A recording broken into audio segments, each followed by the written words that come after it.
xibaar yu wér te wóor ca tàng ba abonnez-vous pour ngeen di mën di jot suñuy vidéo.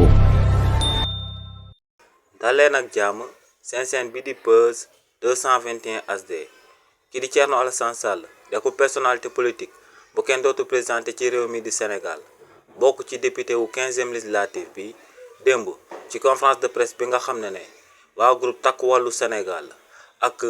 député non inscrit yi dañ ko doon amal yëkkati woon na foofee ay kàddu daal di ŋàññ président de l'Assemblée nationale bii di El Malick Ndiaye waaye tamit daal di ŋàññ premier ministre bii di Ousmane Sonko si li ni mel kii di Thierno Alassane Sall ne ci séance plénière bu ñu waroon a amal biir Assemblée nationale tey ngir daal di yëkkati ay laaj ci ay question d'actualité daal di koy jëmale ci premier ministre bii di Ousmane Sonko ne mujj nañoo jël ndogal daal di boycotté ne duñ daal di teewee séance plénière boobee premier ministre bii di Ousmane Sonko waroon a amal tey biir Assemblée nationale. nee nag ñaari mbir moom moo sabab député opposition bi daal di am taxawaay boobee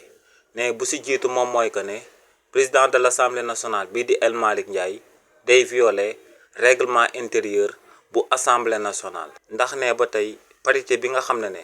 waroon nañ ko daal di respecter jëmale ko ci liste bureau exécutif bu nekk biir Assemblée nationale ne ba tey respecté wuñ ko waaye tamit ne El Malick Ndiaye ginnaaw bañ daan amal plénière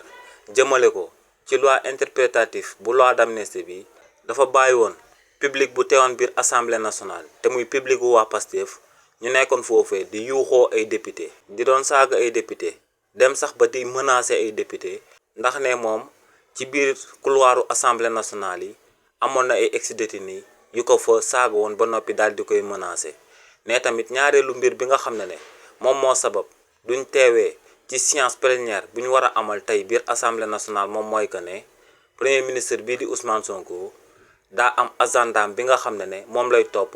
buy ñëw biir Assemblée nationale ne saa yu ko soobee lay soog a daal di ñëw biir Assemblée nationale te ne li ni mel du dëgg du yoon waaye tamit ne premier ministre bii di Ousmane Sonko bu ñëwee biir Assemblée nationale au lieu que mu daal di tontu ci laaj yi nga xam ne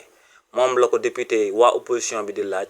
ne kookee dàgga sante ak teesante lay nekkee biir Assemblée nationale di mel ni ku nekk ci akub meeting ne li ni mel nag moom moo sabab député opposition bi daal di jël ndogal daal di boycotté séance plénière bi ñu waroon a amal tey jëmale ko ci question d'actualité te premier ministre bii di Ousmane Sonko waroon ko teewee tey biir Assemblée nationale. ba tey ci mbir moomee premier ministre bii di Ousmane Sonko ginnaaw ba xalif général bu laayee ni génnee àdduna dafa daal di jël ndogal daal di bañ a teew tey biir Assemblée nationale. xibaar yu wér te wóor ca tàng ba abonnez-vous pour ngeen di mën di jot suñuy vidéo.